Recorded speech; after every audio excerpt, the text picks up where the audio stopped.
G'day, it's fugitive Australian journalist Shane Dowling from the website and YouTube channel Kangaroo Court of Australia. Now, I've just published an article a couple of days ago, obviously with the Bondi massacre. I decided to put it off for a day or two, and I'll read out that article now. And it's titled, NACC Commissioner Paul Brereton blames the Kangaroo Court of Australia website for 90 complaints against him. And the article starts off, National Anti-Corruption Commission Commissioner Paul Brereton has blamed this website for 90 complaints against him. And then he went on a conspiracy theory rant with no evidence, blaming members of the Defence Force for the complaints when he was before the Parliament hearing last Thursday. It shows Paul Brereton is unfit to continue as NACC Commissioner, as his key role is to make findings of fact about corruption allegations based on supporting evidence. But since Brereton showed last Thursday, as per a video I'm about to show you, he's prepared to publicly make findings of fact based on no evidence, how reliable will his investigations or reports into corruption be? And how does Brereton operate behind closed doors, given his scandalous conduct before the Parliament? There are 3 short videos I'm about to show you. 1, Commissioner Brereton blaming this website. Number 2, Helen Haynes, Paul Brereton, discussion about a NACC employee making a complaint about Paul Brereton.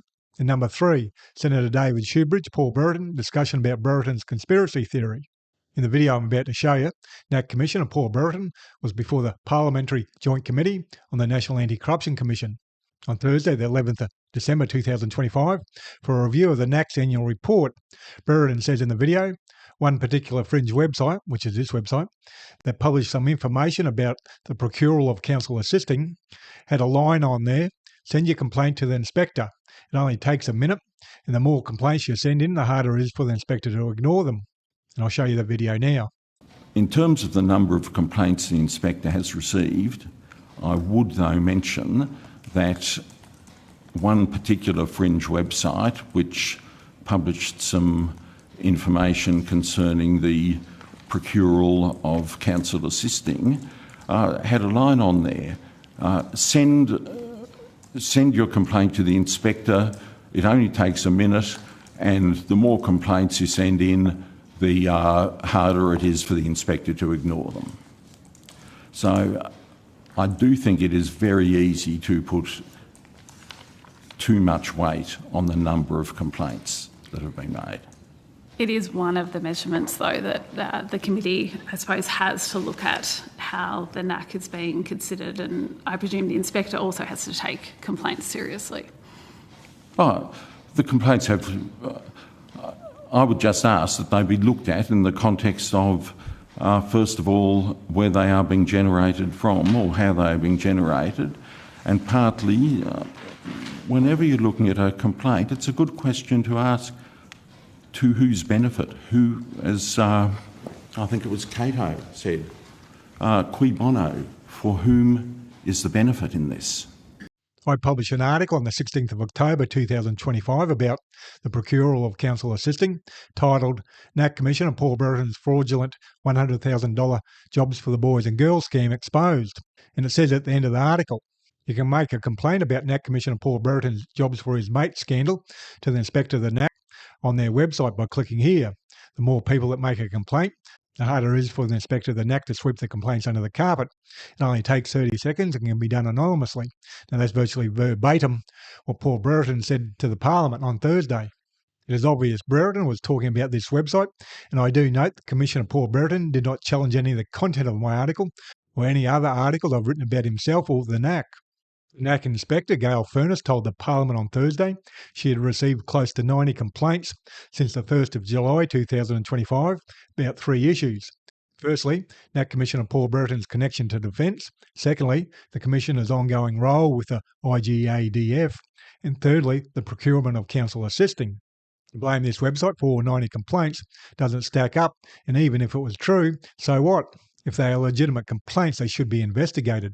The video I'm about to show you is Federal MP Helen Haynes asking Commissioner Paul Brereton about a former NACC employee making a complaint against Commissioner Brereton. The video is worth noting, given Paul Brereton tried to dismiss most, if not all, of the complaints as frivolous or vexatious. I'll show you that video now.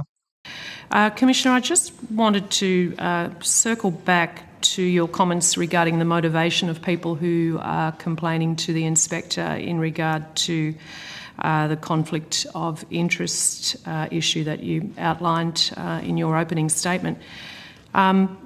You would acknowledge that the general public have every right in a democracy to make a complaint to the Inspector General under our system.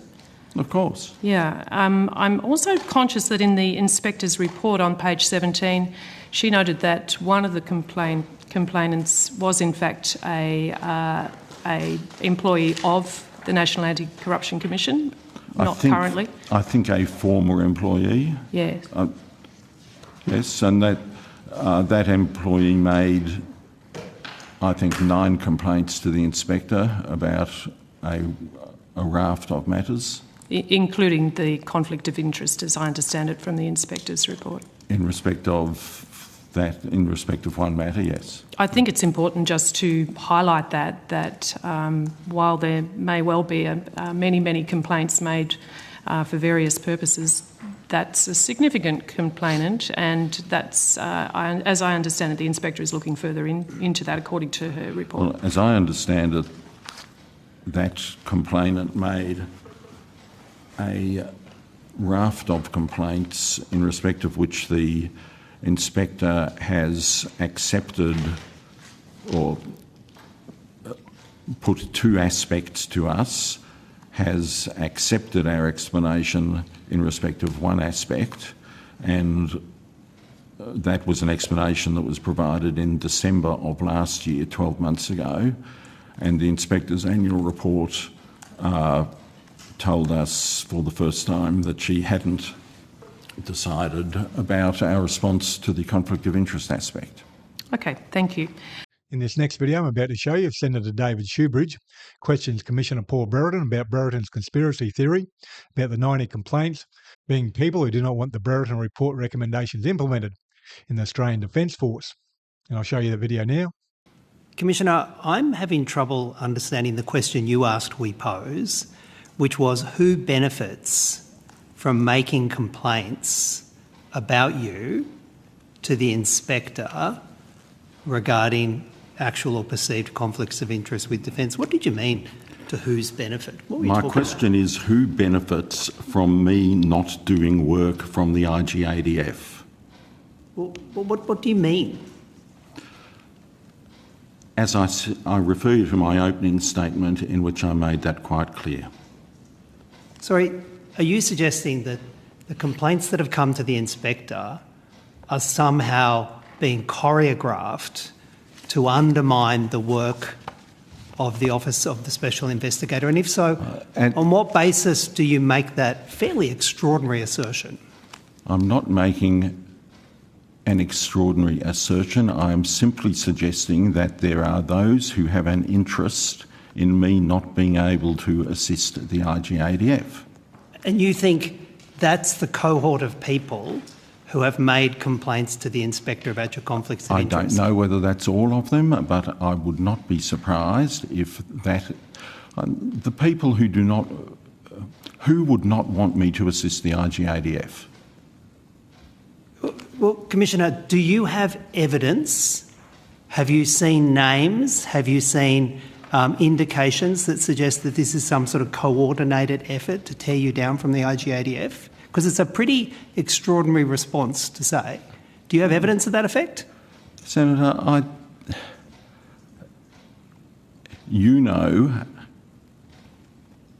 let me put it this way. All I raised was that, as I said in my opening statement, the only people who will benefit if I do not do this work are those who do not want my recommendations to be implemented. Well, how on earth can you make that assumption? I'll withdraw that. Have you seen the names of the people who have made the complaints? No. Well, I think I'll leave it there. Paul Brereton has to be referring to current Australian Defence Force staff, as they would be the only ones who don't want the Brereton report recommendations implemented. But he admits he doesn't know any of the complainants' names, nor does he produce any evidence. Paul Brereton is a former judge, and judges publish written reasons so the public can see the evidence to support the judge's findings. If Senator Shoebridge had not asked Paul Brereton what evidence he had, which exposed that he had none, there would have been people who watched the video stream who would have thought Brereton did have evidence to support his allegations, given he is a former judge. Closing arguments. Commissioner Paul Brereton had a finding of officer misconduct made against him by the Inspector of the NACC in October 2024, after more than 1,000 complaints about the NACC's summary dismissal of the 6 robo-debt referrals. Brereton is not in a position to criticise any complaints against himself, which he is trying to do in all 3 videos. Brereton blames this website for the complaints against him, and then he changes his tune and blames people who don't want the Brereton report recommendations implemented, and the ADF for the complaints against him. He sounds paranoid. Brereton is either lying in all 3 videos, which I have no doubt he is, or he really believes some of the conspiracy theory excuses he gives, with no evidence in the videos. Either way, a compulsive liar or conspiracy theorist is not fit for office as Commissioner of the National Anti-Corruption Commission. Now, I'm an independent journalist and I've been running a campaign over the last 4 weeks, trying to get another 200 monthly supporters, which I really need, and I've managed to get another 40, which is great, and I'll read you out what I've written. 4 weeks ago, I launched a campaign with a simple goal: find 200 new monthly supporters so I can keep doing this work as a fully independent journalist, running this site and YouTube channel without corporate backing or paywalls. Since then, 40 wonderful people have stepped up and become monthly supporters. That's huge, and thank you. We're now at 160 to go. If you've been enjoying the work and aren't yet supporting monthly, I'd be incredibly grateful if you'd consider joining them. Here's the situation. Like most independent journalists, I'm basically a one-person small business, and right now a lot of us are feeling the squeeze, just like many small businesses and households are. To stay afloat and keep bringing you the reporting I do, I need roughly another 200 people chipping in, 160 now, whatever they can comfortably afford each month. Anything from $3 to $100 or whatever works for your budget makes a real difference. There's no lock-in, you can cancel or adjust at any time. If that feels doable for you right now, you can see all the donations options on the donations page on the website or below this video on YouTube. Your support, whether it's a monthly donation, one-time donation, or just sharing my work, is what keeps independent voices like this one alive. And the link for the donations page is below this video on YouTube. And please do your bit and help shine a light on corruption and share this video on social media. And please hit the like and subscribe button and notification button. That way you get notified when I publish a new video. Other than that, thank you for your time and have a good day.